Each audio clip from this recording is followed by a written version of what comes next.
September 3rd, year 1260. Dust rises across the plains of Palestine. Hooves shake the earth. 20,000 Mongol riders move like a living storm. For 4 decades, no force on earth has stopped them. They burned cities in China. They shattered Persia. They erased Baghdad from the map.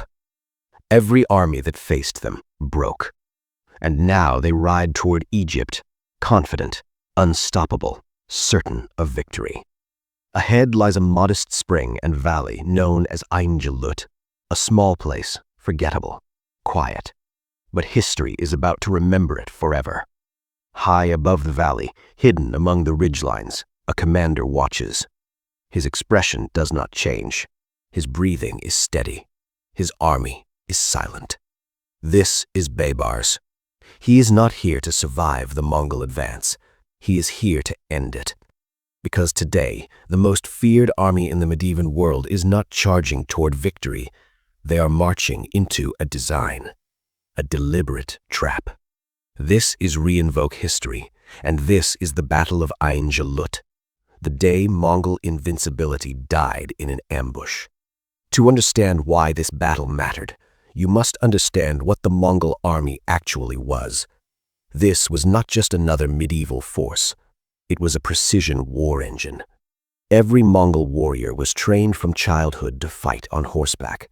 Not march, ride, not stand, maneuver. At full speed, they could fire arrow after arrow with deadly accuracy. Some estimates place their rate at nearly 20 arrows a minute. Their bows were compact but devastating, built from layered horn and sinew, powerful enough to pierce armor. Their command structure was mathematical. Units organized in tens, hundreds, thousands, 10,000s. Orders moved through flags, horns, and mounted messengers. Entire formations could pivot across a battlefield with frightening coordination. This wasn't chaos. It was choreography. But their most powerful weapon wasn't speed. It wasn't archery. It wasn't even mobility. It was fear. Cities often surrendered the moment Mongol scouts appeared, because resistance had consequences. Refuse, and annihilation followed. Submit, and you might live. Word spread faster than their horses, and terror conquered ahead of them. In 1258, the Mongols captured Baghdad, the intellectual and political heart of the Islamic world. Libraries burned, institutions vanished, power collapsed. The Abbasid Caliph was executed, symbolically and publicly, sending a message across continents. No throne was safe, no wall was strong enough. After Baghdad, resistance seemed pointless. The Mongols looked unstoppable. But in Egypt, a different kind of army waited.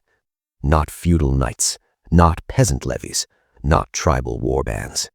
Slave soldiers, the Mamluks, purchased as boys from the steppe and Caucasus regions, then transformed through relentless military training. From childhood, one purpose: war. Mounted combat, archery at speed, swordsmanship under pressure. They drilled until reactions became instinct, until coordination became reflex. Where Mongol strength came from adaptability across distance, Mamluk strength came from specialization at impact. They were built for close cavalry combat, shock engagement, decisive collision. Not generalists, weapons. By 1260, the strategic situation was dire. Mongol banners flew across Iran and Syria. Strongholds had fallen one after another. Resistance had collapsed in waves. The Mongol field commander, Kitbuka, now led the forward army pressing toward Egypt. His objective was clear: break the Mamluk Sultanate and complete Mongol dominance of the region. If Egypt fell, nothing major remained to oppose them in the Middle East. The Mamluk Sultan Qutuz understood the numbers. The Mongols had decades of victory behind them. Battle-tested officers, battle-hardened troops, unmatched momentum. Most commanders facing that record would fortify cities and wait for siege. Qutuz chose something far more dangerous. He marched out to meet them. At his side was his most aggressive battlefield commander, Baybars. Baybars had studied Mongol campaigns closely. He had watched how they attacked, how they pursued, how they finished battles. He noticed a pattern. Mongol victories often began with enemy collapse and ended with relentless pursuit. When foes ran, Mongols chased. Every time. Their doctrine rewarded aggressive pursuit. Retreating enemies were considered broken enemies, and broken enemies were destroyed, quickly, completely. This had worked across continents. But Baybars asked a different question. What if the retreat wasn't real? The valley near Ain Jalut offered something rare. Broken terrain, ridges, concealed slopes, narrow channels of approach. Not open steppe. Not ideal for Mongol maneuver warfare. Perfect for an ambush. Baybars positioned forces out of sight behind the hills. Heavy cavalry units, disciplined and silent. They were given one order. Do not move. Do not reveal yourselves. Wait for the signal. Timing would decide everything. Dawn breaks over Ain Jalut. Cool air, long shadows, stillness before violence. Mongol advance elements crest the ridge overlooking the valley springs. Below them, exactly what they expect to see. A Mamluk cavalry force near the water source. Not large, not fortified, not defensive. Vulnerable. Kitbuka observes the formation and reads it as opportunity. A forward enemy detachment, out of position, easy to break. He prepares a standard engagement. Center force forward, horse archers on the wings, reserve units ready to exploit collapse. A formation that had already defeated armies from East Asia to Eastern Europe. Confidence is high. Distance closes. Arrow range approaches. Then something unexpected happens. The Mamluk front line turns and begins to withdraw. Not chaotic, not panicked, controlled. A fighting retreat. To Mongol officers, this picture is familiar. Enemy hesitation, enemy fallback, enemy weakness. History says what comes next. You pursue and you finish them. Kitbuka commits forward pressure. Light cavalry accelerates. Arrows begin to fall on the withdrawing Mamluks. Some drop. Some formations loosen intentionally. Baybars is selling the illusion. Rear guard units resist, but not too well. They delay, but not decisively. Small groups peel away, staged disorder. Everything is measured. Everything is deliberate. The retreat looks real, but it is engineered. Build pressure. Mile after mile, the pursuit continues deeper into the valley. Mongol units stretch forward. Intervals widen. Coordination begins to thin. Momentum replaces structure. Kitbuka sees what appears to be enemy collapse. He makes the decisive choice. He sends in the reserves. Now the entire Mongol field force is committed forward. There is no second line, no fallback wave, only pursuit. This was the moment Baybars was waiting for. The Mongol army is now fully extended across the valley floor. Units separated, sightlines broken, momentum uncontrolled. Exactly as planned. The signal is given. A banner rises from the ridge, horns sound from the hillsides, and the valley explodes.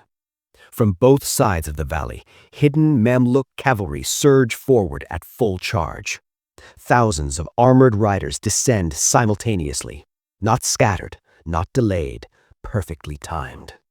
Steel and thunder from two directions at once. Sultan Qutuz leads one wing personally. Fresh cavalry, heavy armor, lances leveled. From the opposite ridge, the second hidden force strikes.